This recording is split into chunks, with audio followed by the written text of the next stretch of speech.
This is hiking, तर हाम्रो चाहिँ हाइकिङ भन्दा पनि स्कुटिङ भयो स्कुटिङ बाइकिङ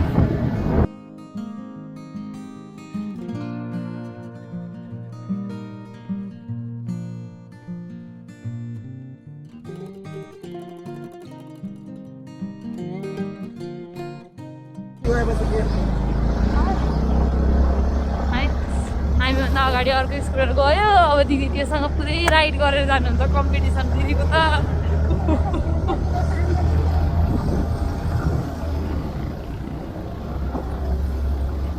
राइडर केटी हो नि त फेरि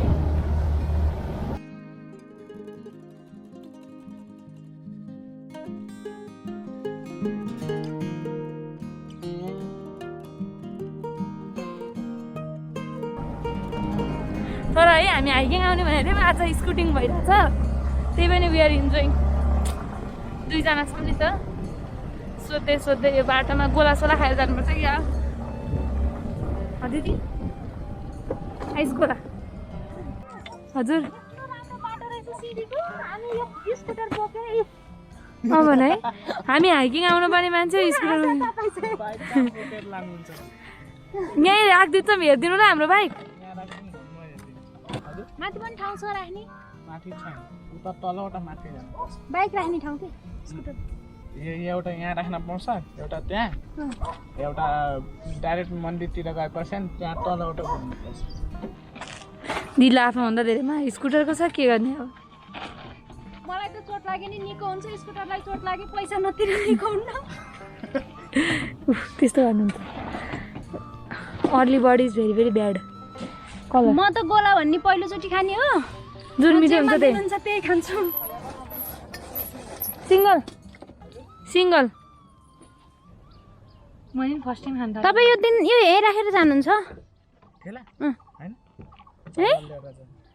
दिनै लिएर जानुहुन्छ नि यो उकालोमा दिनै लिएर आउनुहुन्छ तपाईँ धेरै मेहनती हुनुहुन्छ यहाँ छोडेपछि उडाइदिन्छ नि त यहाँबाट तल फालिदिन्छन् पहिला यहीँबाट चोरेर लगिदिन्छ कहिले छोडेर विचार गर्नुभएको छ मलाई थाहा थिएन कि यो गोला भन्ने नि हुन्छ भन्ने हाम्रो पहाडमा हुँदैन नि पहिला हो क्या दिदी पहिला थिएन हाम्रै तराईमा नि खासै हुन्थ्यो होला नि अब सहरमा हुन्थेन नि गाउँमा खाएको गोला पनि 1 रुपियाँको आइसक्रिम हुन्थ्यो मकैको भुगासँग साटेको धन्यवाद चियर्स खाऊ ए हजुर पनि गोला खान बस्नु हो गोला भनेको त कपाल फुले नि खानुपर्छ हेर्नु सही हो तपाईँलाई मन पऱ्यो म बनाइदिन्छु तपाईँ खै त नि यहाँ कसरी राइस राख्ने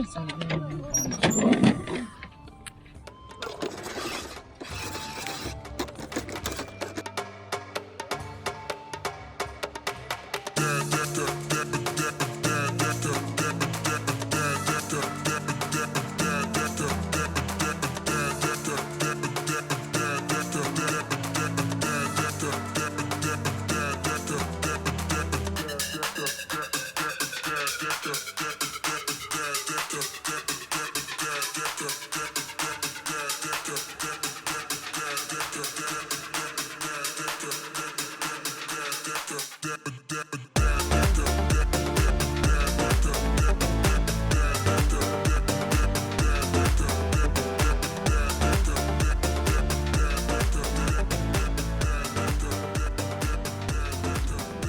अब कागज आइसक्यो यो दिदीले बनाइरहेछ भयो असिस्टेन्ट राखेको छ क्या अहिले भर्खरै कसो भयो दिदी बन्दाखेरि कसो भयो एकदम गजब म त दिनभरि यही व्यापार गऱ्यो भने पनि कमाउँछु होला हामी साँच्ची एक दिन यसो बिदाको दिन आएर फेरि यो सबै सामान कहाँबाट ल्याउनु है नभए त बनाउनु हुन्थ्यो नि ओके अब चाहिँ हामी स्कुटर पार्किङ गरेर अनि यो अलिकति चाहिँ हाइकिङ जस्तो पनि होस् भनेर हाइकिङ हिँडिरहेको छौँ यहाँदेखि धेरै टाढा छैन तर यस्तो दामी ठाउँ छ नि होइन पुरै काठमाडौँ देखिन्छ यार यस्तो राम्रो ठाउँ छ यस्तो आनन्द पिसफुल ठाउँ छ है हामीलाई चाहिँ एकदमै रमाइलो लागिरहेको छ होइन पिस अफ माइन्ड हुन्छ नि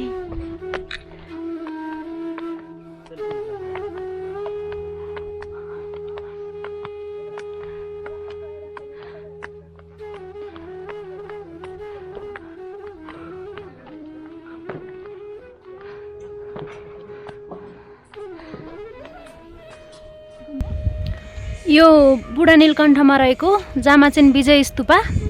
निकै सुन्दर निकै आकर्षण देखिन्छ स्तुपा अनि एकदमै शान्त पनि छ हजुरहरू पोखरा कोही जानुभएको छ भने चाहिँ शान्ति स्तुपाको झल्को आउँछ यो देखिसके पछाडि र शीतल हावा अनि यहाँबाट देखिने यो काठमाडौँको दृश्य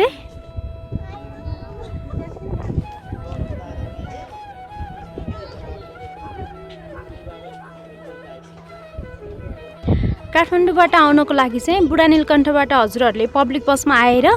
अनि करिब 1 देखि 1.5 घन्टा हिँडेर पनि सजिलै आउन सक्नुहुन्छ र यदि बाइक र स्कुटरमा आउन चाहनुहुन्छ भने चाहिँ गुम्बासम्म नै बाइक स्कुटर दुवै आउँछ बाटो एकदमै सजिलो के भन्छ अरे गोरेटो बाटो होइन गोरेटो बाटो होइन गोरेटो बाटो होइन क्या पिच बाटो पिच बाटो बाइक र स्कुटर ल्याउनको लागि चाहिँ पिच बाटो छ अनि गुम्बासम्म आइपुगे पछाडि चाहिँ हजुरहरूको थकान अनिद्रा मनको तनाव बह के छ सबै हराउँछ यहाँको यो हावाको बहावले हजुरहरूको मनभित्रको त्यो नराम्रो बहाव पनि सबै लिएर जान्छ यस्तो मजाले चलिरहेछ नि त हावा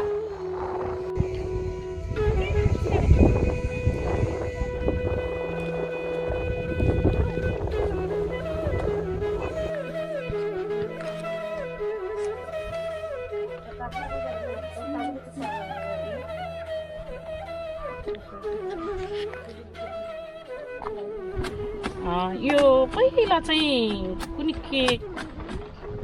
राणाकालमा हो कि के हो चाहिँ त्यो ठाउँमा चाहिँ पहिला त्यो दरबार जस्तै थियो अरे क्या त्यो ठाउँमा अनि पछि हाम्रो कान्छो हजुरबाउको चाहिँ जग्गा परेको थियो त्यतिखेर चाहिँ त्यो रातो रातो इँटाहरू देखाएको थियो क्या हाम्रो सानो सानो त्यतिखेर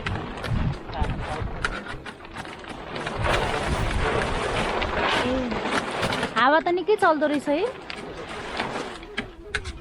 अनि कुनै टिकटहरू लाग्दैन कहिले कहिले खुल्छ गुम्बाभित्र भित्र त बिहान पूजा नखुल्छ होला बेलुका पनि कहिले 2 बजे कि कहिलेदेखि खुल्छ होला हजुर अरू बेला चाहिँ बन्द गर्छ हुनुहुन्छ अहिले बन्द रहेछ यति बेला बन्द हुने यति बेला खुल्ने भन्ने त्यस्तो दिउँसो प्रायः जस्तो 1 बजे 12 बजे 2 बजे खुल्छ भन्दै रहेछ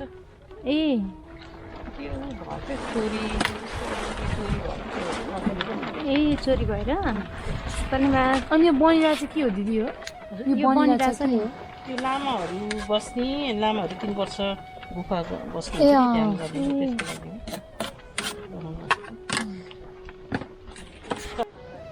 अनि यति बेला चाहिँ हामी यो बुढा नीलकण्ठमा रहेको इस्कोनमा छौँ कृष्ण मन्दिर हामी चाहिँ स्तुपा घुमेर आज इस्कोनमा पनि घुम्यौँ एकदमै राम्रो लाग्यो अनि यतिन्जेलसम्म हाम्रो भिडियो हेरेर हजुरहरूलाई कस्तो लाग्यो हामीले सपिङ पनि गऱ्यौँ हाम्रो भिडियो हेरेर हजुरहरूलाई कस्तो लाग्यो कमेन्ट गर्न नबिर्सनु होला भिडियोलाई लाइक सेयर एन्ड च्यानललाई सब्स्क्राइब गरिदिनु होला अहिलेको लागि चाहिँ बाइ बाइ फेरि अर्को भिडियो लिएर छिट्टै भेट्नेछौँ